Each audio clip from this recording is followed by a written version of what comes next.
looks like I can see the game I'm going to be playing today. Alright, everybody, thank you so much for being here today. This is going to be my last game of the day. I'll be on a bit later for commentary during the relay for Hyperstone Heist / Return of the Shredder, but as far as what I'm going to be playing, this is the only non-fighting game we played today, and this honestly might be my favorite Ninja Turtles game, and if not, it's definitely a top 3. A lot of people don't even know this game even exists. This game is really, really good. It's the 3rd Game Boy entry for TMNT called Radical Rescue, and they really tried to do something different with this game. It actually ends up playing out more like a Metroid-style game because there's a lot of backtracking. You have to get key items. You have to unlock new abilities. And a lot of the elements of this game, up to and including the music, were polished, and I guess in a more robust way to put it, optimized for games later like Symphony of the Night. A lot of the development team for that game was actually on board for this game, and it's really, really good. It is also very difficult.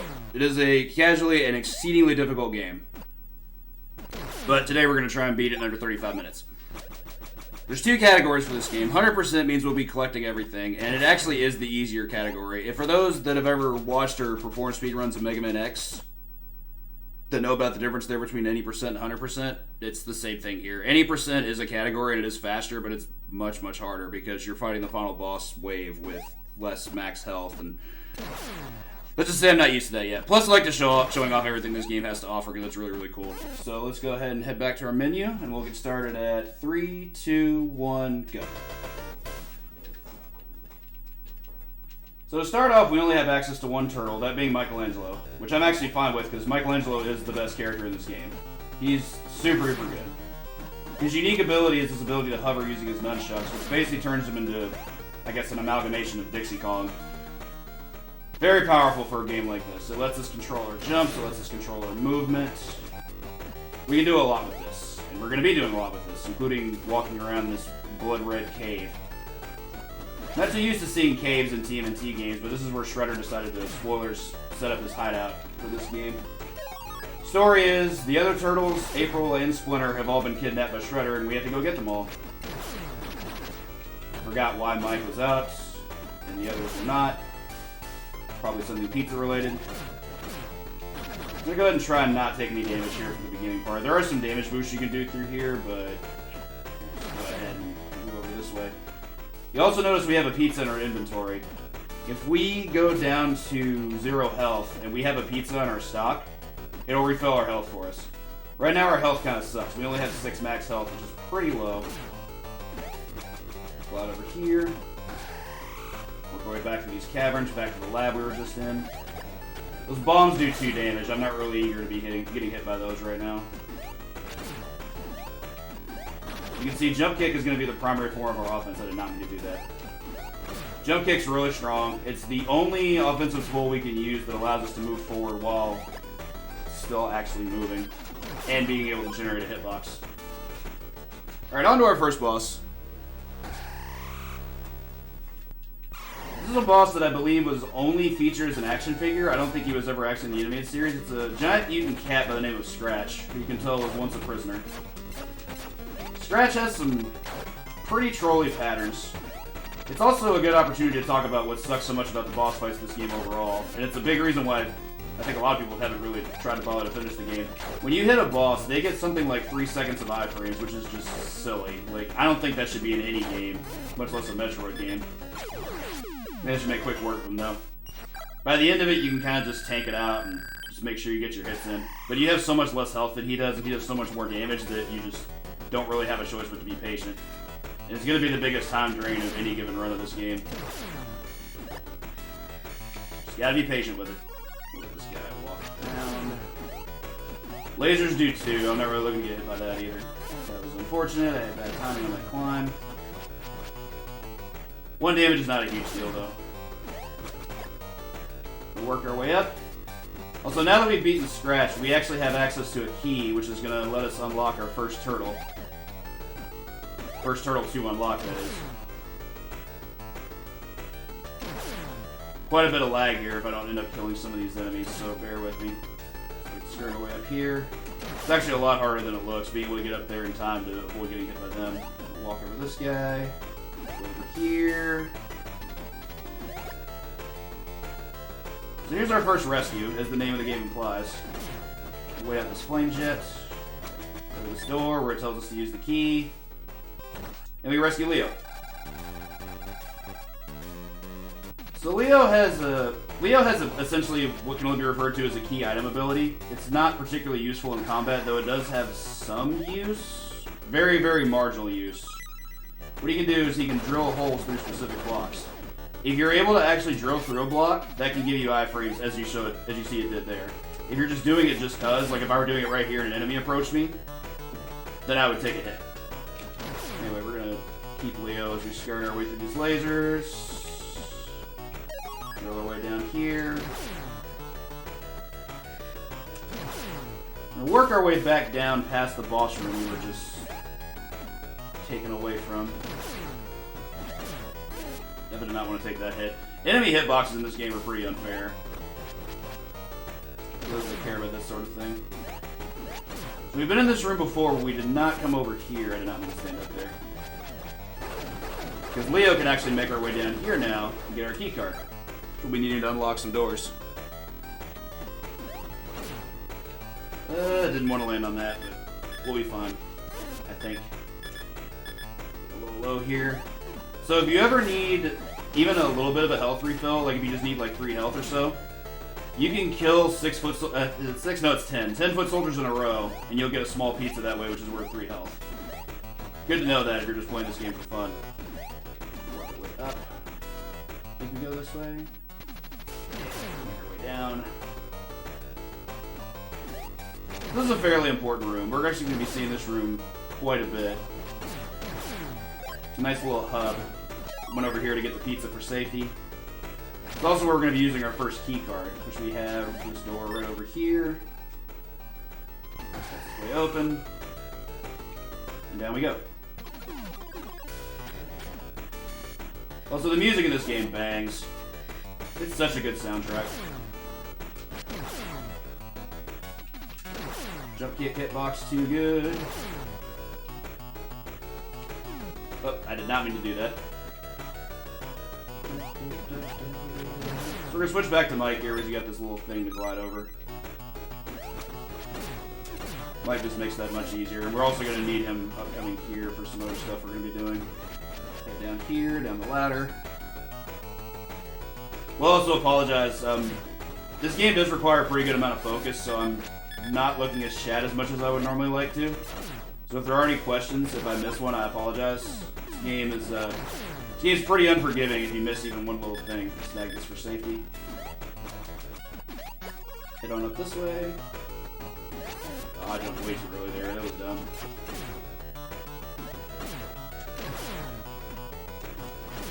Work our way here to our second boss. Every boss we defeat allows us to unlock another character as part of the story. The first 3 are the only ones that matter for gameplay, but it's story. Dirtbag is, I think, the only boss we see in this game in other games. Well, no, Triceratons and Genesis Termifires, forgot about him. But Dirtbag is a boss in Manhattan Project. He's also the most RNG-heavy boss in this game in particular. You can see there when he goes up top and just leaves the screen like that. Not good luck to have that happen. Also looking pretty low on health, not real thrilled about that. Ugh. So this is pretty bad luck, I'm not gonna lie. I'm just going up like that, like crazy. Just gotta outrange him from here. Should be okay. Alright, there we go. Definitely didn't mean to take that much damage early, but he was just bringing the nonsense. Wasn't a whole lot I could do there.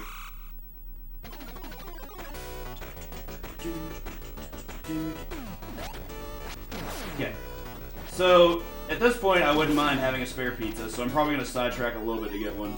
Especially when I have to deal with these clowns. These robots are annoying. They take 3 hits to deal with, and they have sprites that are bigger than your hitbox, so... So I'm going to collect that pizza, and then I'm actually going to go back and show the actual speed strat here. What you want to do when you're coming down this way is go down this ladder. Just waltz your way down. Snag this ladder immediately, which I did not. And then move on. So we're going to keep Mike through here. Kill this guy. The guy on the left doesn't bother us at all. Have a really hard jump here I'm going to try and make. Didn't quite make it. If you miss that jump, this second jump is pretty free, so not the worst thing ever. It's just better if you can make them both, but they're both really tight. Doom and gloom music. Got some health back, that's great. That almost worked perfectly. So here we unlock Raph. Again, similar to Leo, Raph doesn't have a very combat useful ability, but he does have an ability that we need. That was silly. What's wrong with me? Chillin', chillin'. And here's where we first get to see it. Raph can shrink his sprite way further than the others can. The others can only crouch, whereas Raph can actually go inside his shell and crawl under terrain like that.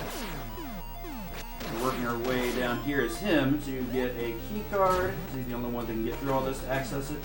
This is actually hard to get past without taking a hit, so I'm just going to waltz my way up. Might do a little bit of foot soldier farming too. Not want to take all those hits. Kill this guy too, because why not? Yeah, that'll work. Up we go.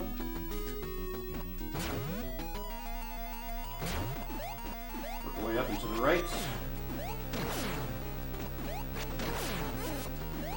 The background is particularly unsettling with this music. Basically TMNT, the horror movie. This part's pretty tricky. I'm going to do a quick focus here. We have Yoku blocks, which I don't think have ever been in another TMNT game, but they're here. Work my way up. The ladder. Here we're going to have our second health upgrade. I don't even mind taking that hit. I believe Leo's the only character that can get us to any of the health upgrades, so that's his primary purpose. Max health in this game, once we have them all, will be 14, so there are a total of 4 health upgrades. From our meager starting health of 6. Didn't want to take all those hits. Switch back to Raph, because we need to go under here.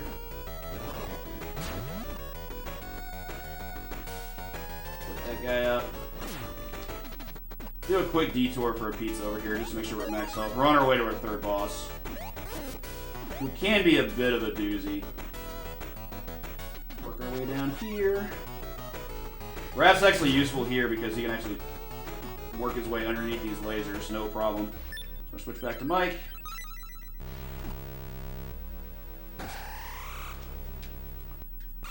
So under, I guess, our other represented boss for other games, this is Triceratod, who we saw a little bit earlier in Tournament Fighters for Genesis. The only thing I'm really worried about with this fight is this laser. That laser is pretty degenerate. It does 3 damage, and it causes hit stun, and he gets the combo off of it. Anything else I can beat, so kind of have to just wait out laser and make sure he's going to do what we want him to do. Jump this. The rest of his patterns are pretty predictable.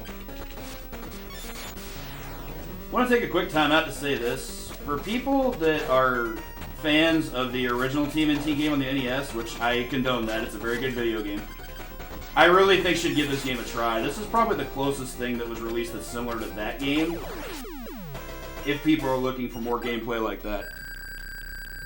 Because that also plays like a Metroid title. There's some backtracking, there's some item collection. This game's definitely a gooder to follow in that game's footsteps. And I'd very much applaud the developers for having the guts to put something like this together. Especially for a few people that played it. Great. I think I'm going to skip the pizza. I only need down 1 health, so it's fine. There's another pizza down there on the left, but I'm not too concerned. We're going to work our way through here. This part's tricky. Work our way back down. Yo, that was super tight. That's fine. I expected to take damage boost through here. We're fine, we're fine, we're fine. And now we get introduced to a new enemy. These jetpack ninjas are awful. Maybe my least favorite enemies in the game. Good to ignore that one for now while we head down to our third rescue. It's going to require Raph to be able to get us through this. Okay, the damage is fine because I gotta kill that guy anyway. I'd rather take damage from the fire than a bomb. Fire only does 1 damage, bombs do 2. Nice health pickup. Now we have Donatello. Another bit of trivia. If you're playing any percent of this game as opposed to 100%, Donatello is never actually rescued. In fact, you don't fight any of the bosses after Dirtbag until the boss rush. So, by default, that makes Don the worst character in the game. Because his ability is just not as useful as the others. We will be using it because we have to for 100%, but at any percent, there's actually a really cool skip that I'm going to try and show off. Called Don Skip appropriately because it means you don't have to rescue Donatello. That was rude. You get to show what that's all about. I'm actually going to snag a pizza here for safety. It's fine. Who's going to fill us up to full, so I really don't care. Snag that. So here's where we get to use Don. In 100%, you have no choice but to use him here. Don's Grant from Castlevania 3. He gets to climb walls. It's the only way we can get access all the way up here. I actually like Don quite a bit in this game. He's the only character of the four that has a unique hitbox. It has slightly longer range than the other three, I believe, but the real important thing about it is that it has a lower profile hitbox, so it can hit enemies that are lower to the ground. He can hit those Roombas from a standing position, the other three can't. Got some minecarts to work our way past. Jumped a little too early for that one. I usually miss the first two and get that one, so I guess today's opposite day. Work our way left. This room we're going to be seeing a couple times as well. You're just going to see a couple damage boosts here. Not a big deal. Pulls our way through. Back to this room. We've seen this room already. I'm actually going to go ahead and take that pizza for safety, just because I don't know what's going to happen here. The downside, well, I'll take that one anyway. The downside of having such a low profile on hitbox is that you also can't hit enemies that are high on the ground. Like Donatello has a harder time to get bats than the other three, for example. So this is the room where we're going to be performing Don Skip, or at least attempting to. I'll give it a few attempts before I switch over to Don and actually just do what's intended. The irony being that we're doing Don Skip as Donatello. There, got it first try. Cool. So that platform there has a 2-pixel window where you can wiggle right and then immediately left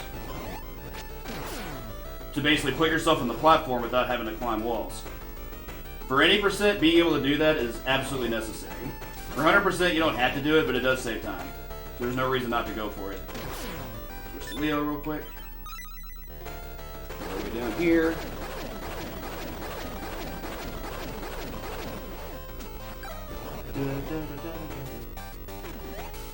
Ah, boo. You're going to be taking a little bit of damage through here. Don't love this.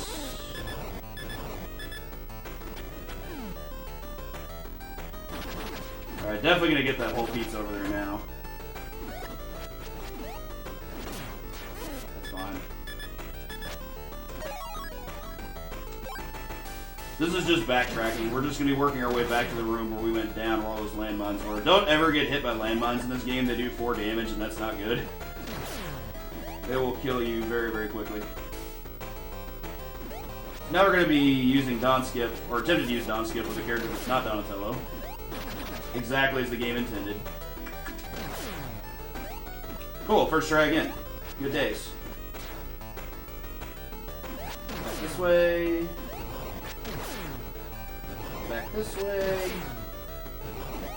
Now we just go up instead of down. Got a health upgrade here. This one's weird because you have to kill the first 3 blocks in the middle row for max speed. If you don't, then if you just go all the way to the left and just take out everyone to the left like I'm doing now without taking out the middle, then you have to switch to Don to get out of the hole. And who wants to do that? I'm actually going to go ahead and switch to Mike while I'm thinking about it. You don't necessarily need Mike through here, but it's better to have him. There's a lot of damage motion we're going to be doing here. Didn't want to take a hit from the spike. Should have stuck around for the fire. Kill that thing. Onto our original theme. Yeah, probably should have grabbed that pizza, but we've got a full one here coming up. It's going to be necessary to use Wrath to get through here. Go ahead and snag this thing. Little landmine section. Again, don't get hit. I'm not going to be taking damage boost through here. I'm just going to wait it out as I'm supposed to.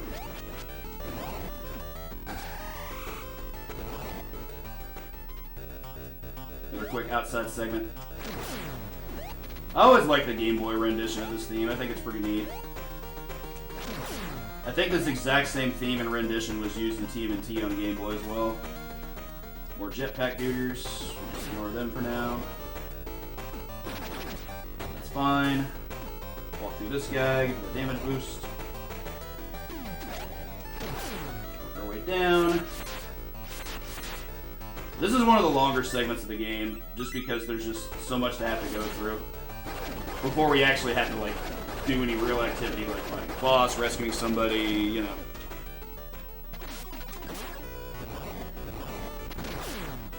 I believe this is going to take us to our final health upgrade. Don't even mind if I take a hit here. So technically you don't have to have Leo to get this one, but I do anyway, just because I used him in the previous segment, so I guess that's a bit of a misnomer from earlier. There we go.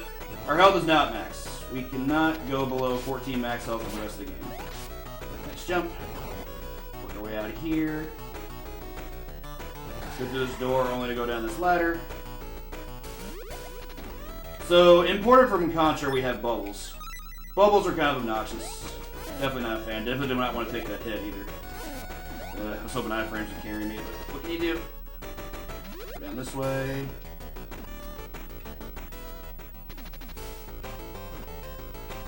Another quick navigation down here. Didn't really want to take that hit. It was just a mistake.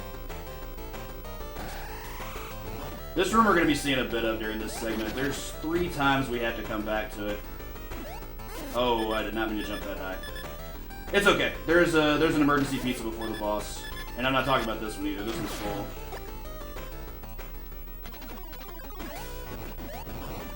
Way up here.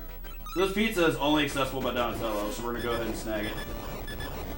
So that's like a little bit more damage than I wanted to here. The next boss is one of the tougher ones in my opinion, just because of how much damage he can do to you in such a short amount of time. This is also going to be the final boss we have to fight before the boss rush, where we'll be introduced to one new one. I definitely did not mean to keep Donatello through here, so I'm going to be swapping that immediately. So here we have Scaletail, or as he's known in some circles as Snick. Scaletail's a bit of a douchebag. He does a lot of damage with basically everything. His sprite, I think, does 2. So if he jumps at you, it's not the worst thing ever. But his tail whip does 3. You definitely want to avoid that. And his little fire bombs that he shoots at you also do more than that, actually. I think they do 4. So you have to avoid a lot of those fire bombs if he's going to be throwing those out. So I tend to use Mike to just kind of work my way around here. If I can, I can get him to jump in the corner. So I can keep him pinned here. Hopefully. Probably not, but you never know. This is one of the worst patterns you can get, actually, when he does the firebomb to try to pull you in. Pretty mean, because it wastes a lot of time, because you can't go in there without taking damage, and I was risking death by going in there. Get one more hit. Solid fight. Get our key.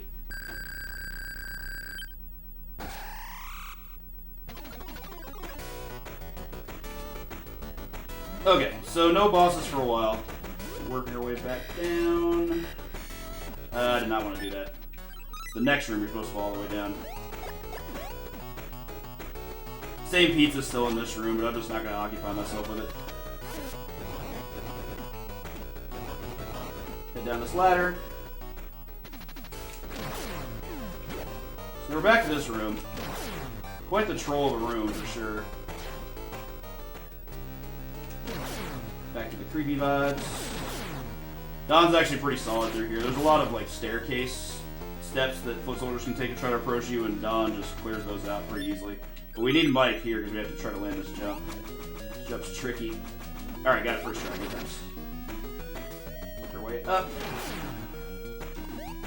This room is just so ridiculous to me in concept. Like all these little mini ladders with jetpack ninjas chasing you. Like it's just so gnarly to look at.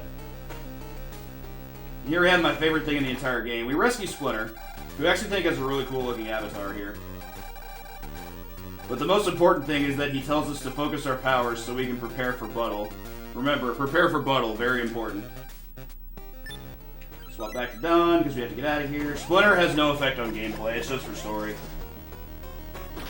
In 80%, you never even see him. Way down here, didn't really want to take all that damage, but it should be okay.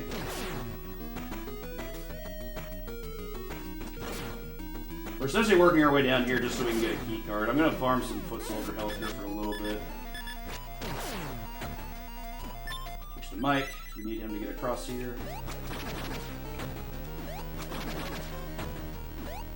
Ooh, get that jump first try. That jump is actually hard to make through the clearing just like that. Key card.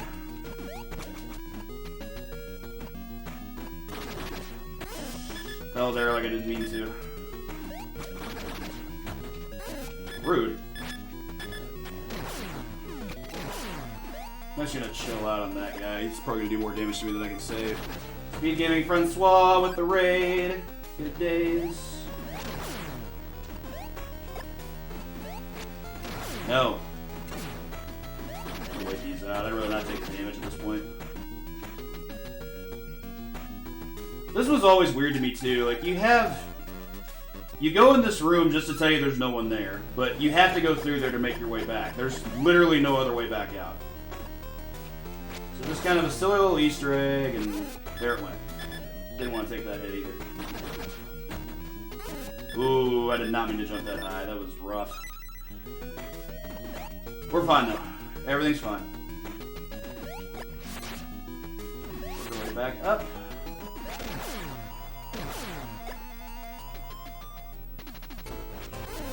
Gross. Work our way back up left. This is the last time we'll be seeing this room, thankfully. So I can find some health before too long.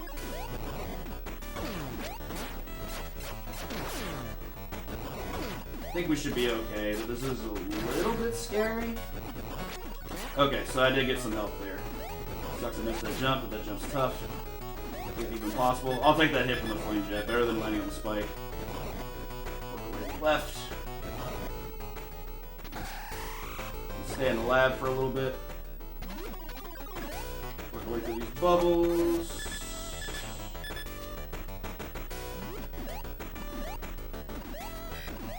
Okay, bubble rooms are a bit tricky. Back this way. I was really hoping to get through that. Alright, so now we're on 1 health bar. That's not great, but I think we should be okay. You can actually go around this guy by going up, I forgot. Missed. There's a chance I have to take a pizza that might require a small detour. I'm definitely going to do that. But I guess they'll have to wait at least for a little bit. This room's actually really hard to do quickly.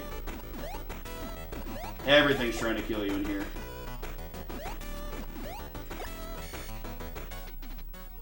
Okay, so now we're back outside. Don't love this. There's no, I don't think there's any pizza to get out here, so we're gonna have to be really, really careful with our life total here. We're taking that guy out. You too. There is one super emergency safety strat I can go for if I really need to, but hopefully it won't come to that. We are on our way to the final boss gauntlet, though. We're only a few rooms away, as it turns out. Didn't think that would happen, but okay. So this is the hardest room in the game. This room is where you can lose a lot of time, it's where you can lose a lot of health. It's not good. Very suboptimal to have to actually be in here. So we have everything under the sun trolling us to try to get across these platforms. I'm gonna wait this out. One more wait out. I'm gonna wait that back out, actually. I'd rather do this correctly than take too long. Especially because I'm so low on health. That's tricky. You take a hit there, you're working your way back down. Okay, we got it that time. I'm also going to do a double pizza farm here, because I want both full health as well as the pizza stock before I head into the bosses, which are going to be right at the bottom of this room. I don't care if I take that hit, it's fine. I forgot you have to go left here. Easy thing to forget sometimes. Alright, on to our boss rush. This is by far the hardest thing in the game you have to do. And it's what required me the most practice and prep to be able to put the work needed into this game. The bosses are all essentially the same, with the one major exception being that the first 3 bosses, Scratch, Dirtbag, and Triceraton, all have max health, whereas they didn't before. I think they only had like 8, 10, and 12 respectively. So the fights are a bit tankier, but the strats are exactly the same. Scratch is actually giving us excellent RNG here, so I'm all about this. The move where he hops backwards twice and then jumps, like runs at you is really, really easy to predict and deal with. I'm just gonna tank this for the last hit. Alright, that's one down.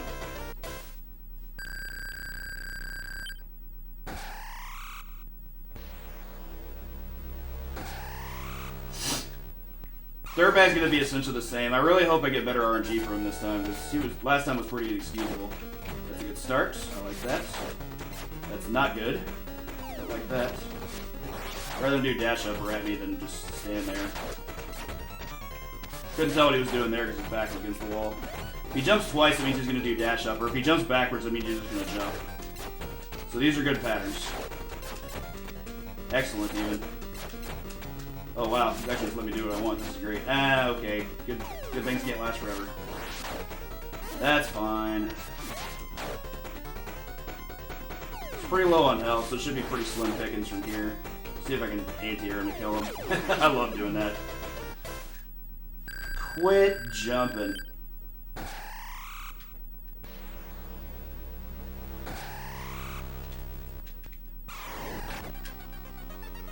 Hopefully Triceratops doesn't give us too much lasers. Not really much else we can be able to comment on there. I'm actually amazed that avoided. That was super sketch. Do your jump, do your dash. I meant to say charge and dash at once, I don't know why. I'd rather take the hit from him than the laser. Laser does more and it's combo-rific. Nope. Get this. I didn't need to do that. Nope. Toro. Just gonna tank the last hit. There we go. After every kill, you get your health refilled, so that's nice. This is the fight I'm gonna be the most worried about. The final boss is beatable without 2 full health bars, but it's significantly safer and easier if you do have it. So I'd rather have that. Alrighty, with the fireballs, great times.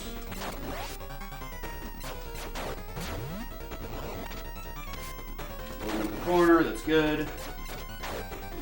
Woo! A little close there. Did not like. Oh, I didn't like that either.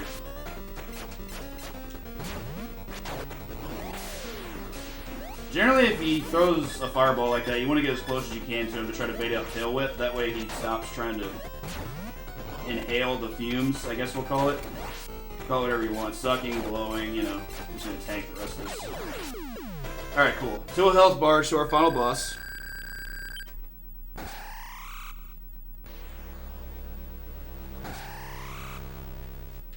Just to warn, the final hit on this boss is not time. Time is not until you open the last door and get the Cowabunga message. So here we have a really awesome looking Shredder sprite, at least in my opinion. I think Shredder looks awesome in this game. Has a lot of really good attacks, all of which can be mitigated and predicted and dealt with. Like this little hop that he does is very easy to deal with his mic. This little teleport, he's going to dive kick to the center. The only move I'm really worried about is the step kick. That step kick is really awful to deal with. Has a lot of range. It essentially lets him do what he wants and it's instant. Kind of hard to deal with. Not a fan. Tag that. Fire wave is generally pretty easy to avoid. Just have to jump it. Time it out for when it's going to land on the ground. Whoosh. First fight's pretty simple compared to the second one. That's when things get amped up. I'm not too worried just yet. Okay, so for the second fight, he gets to use his own pizza because it's pizza time. Gonna start out with a dive kick. Gonna hit him. He does gain a couple new moves here. He gets this little flame wave that he ends with a dive kick like so. And he also gets this larger hop that really isn't that bad. He does a back jump before he does it. And when it happens, he will jump over you. Pretty clean. Generally not too much to be concerned with. The flame wave is the bigger problem. This thing does 4 damage. Definitely do not want to get hit by that. Here's the jump I was talking about. Take that a little bit. I got away. Hit him again. I'm gonna jump, avoid that. He was going to jump way too quickly. I also love this remix. This is a remix of his TMNT arcade boss theme. Big fan. Alright, good fight. Didn't even have to use the spare pizza. Alright, so we're going to go open our last door and rescue April, so be ready on time. And on Cowabunga, it's going to be time. So, time. The Shredder doesn't even have a cape. I love that. I didn't even think about that. Oh, jeez. This game is... No matter how many times I've played this game, it always scares me every time. This game is brutal, but it's awesome, and I think everybody should play it, especially if they're a TMNT fan. Thank you all so much for the GGs. Got a low 33. Yeah, that's not too bad. My PB's a low 31, but we made some mistakes and had some bad luck at some points, but the world will finally be a pizza. I like that too. Mind the ending credits. This game is actually in 60 FPS, so there's a lot of flashing, but I had to run it through composite today because my component cables for SNES are acting kind of weird, so hope y'all enjoyed that. And it looks like up next we've got Smelly McTroll back again, this time running TMNT Danger of the Ooze, which is another game that's a really cool follow-up to the NES original, so be sure to stick around for that, and we'll catch you all later for commentary. Take it easy and have a great rest of your marathon.